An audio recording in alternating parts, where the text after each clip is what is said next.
जैसे सूरज के आगे बदरा ऐसे कर्म छयारे, प्रेम की पवन करे चत मंजन फिर झलके तेज नयारे। जैसे सूरज के आगे बादल ऐसे कर्म छयारे, जैसे सूर्य के सामने काले काले घोर बादल छा जाते हैं, उसका प्रकाश धीमा पड़ जाता है, ऐसे आप आत्मा और परमात्मा के बीच में हमारे पाप कर्मों के बादल छाए हैं। क्या बताया है कि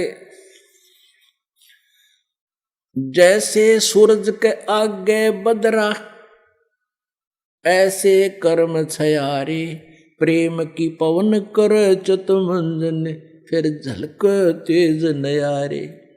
अपने आत्माओं, आपने उपदेश भी ले लिया, आप जाप शुरू करो सच्चे दिल से मर्यादा में रहकर। कुछ दिनों के बाद क्या होगा कि इस मंत्र से आपके असंख्य जन्मों के पाप जो संचित भी हैं, संचित भी वर्तमान में जो कर रहे हैं, ये भी समाप्त हो जाएंगे। क्योंकि प्रतिदिन हम जाप करते हैं, जैसे साबुन लगाते हैं कपड़ा साफ हो जाता है, डेली मैला भी होता है, साफ हो जाता है। और पहले के कपड़े मैले तो रखे हुए भी साफ कर लेंगे, साबुन मिल गया, तेल मिल गया, सारी व्यवस्था मिल गई हमारी।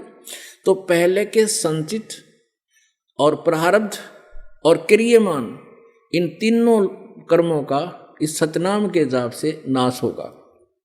कैसे होगा कि जब आपके पाप कुछ कम हो जाएंगे, इस लगे रहोगे। जैसे कि आपने देखा हो, ये मोटर मैकेनिक होया करें, उनके कपड़े इतने मैले हो जाते हैं, उनके कलर का नहीं पता ये कौन से कलर का है, और फिर उसको कोई साफ करने लगे तो 2 4 10 बार साबुन लाने से तो उसका थोड़ा थोड़ा सा मैल और वो कपड़ा दिखने लगेगा, ये कपड़ा भी है कि मैं और अड़ंगा है। और फिर उसको बार बार फिर धोएंगे, साफ करेंगे, तो धीरे धीरे साबुन से ना होगा तो पेट्रोल से ड्राई क्लीन करेंगे तो वो कपड़ा साफ होगा। तो ऐसे ही पुण्यात्माओं, हमने कहते हैं योगन योगन की वासना हुई इकट्ठी आने, निर्मल कैसे होवेगा तेरे सतगुरु लगे ना काने। युगन युगन की वासना, युगों युगों के इतने पाप कर्म हो गए इकट्ठे आण, और निर्मल कैसे होगा कोई सतगुरु तत्वदर्शी संत परम संत तुझे मिला नहीं, वो सतगुरु लगे नहीं कान, यानी उनके वचन सुनने को नहीं मिले। और जब आपके हृदय में फिर कुछ दिनों के बाद क्या होगा, आपके हृदय में एक ऐसी पवित्र प्रेम उत्पन्न होगा भगवान के प्रति। पहली बार तो आप सत्संग सुनते हो, 2 4 बार तो ये ज्ञान सुनने को भी अच्छा नहीं लगता। धीरे धीरे आपको इतना आनंद आओगा फिर, क्योंकि जैसे मलेरिया के बुखार में, जबर में इंसान को, व्यक्ति को खाना भी कड़वा लगे, सेब संतरे भी कड़वे लगते हैं, टेबलेट खाने से, यानी कड़वी टेबलेट ही खानी पड़ती है।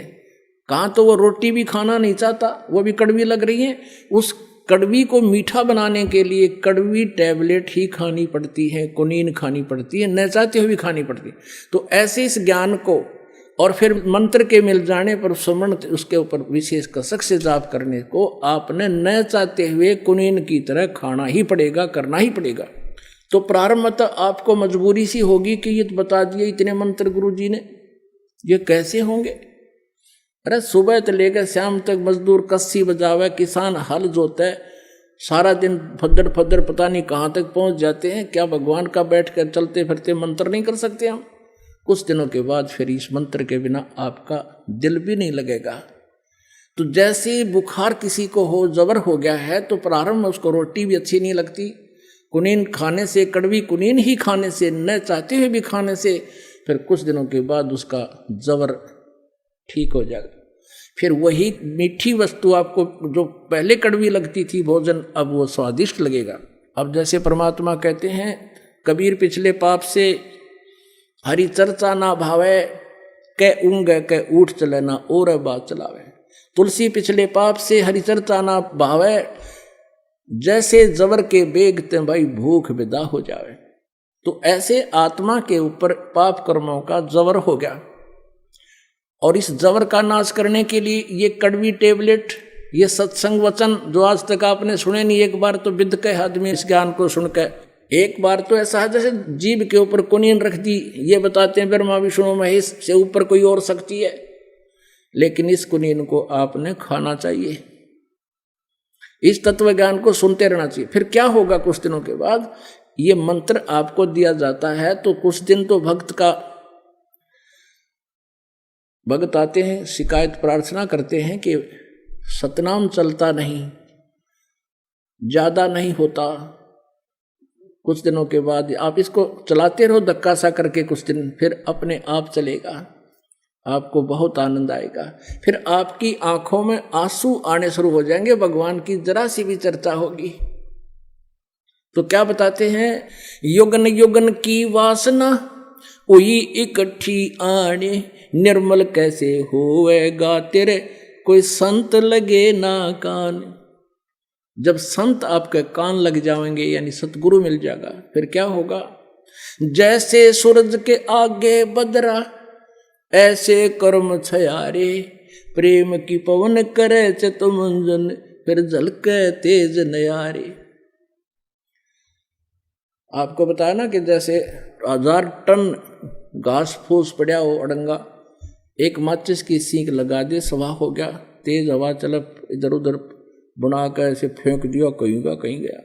तो क्या बताते हैं कि असंख्य जन्मों की वासनाएं तुम्हारे पाप कर्मों को परम संत से प्राप्त उस सतनाम के मंत्र से सभा कर दिया जाएगा, और फिर प्रेम की पवन करे चितमंजन झलके तेज नयारे। फिर आंखों में भगवान के प्रति वो प्रेम जागेगा, आंखों से आंसू चलेगी, वह प्रेम की पवन चलेगी, इन बादलों को जो बीच में बादल अड़े हुए हैं कर्मों के, उनको फेंक देगी, तितर बितर कर देगी, और फिर आपकी आत्मा निर्मल होगी, सतलोक प्राप्ति होगी। बोलो सतगुरुदेव की जय हो।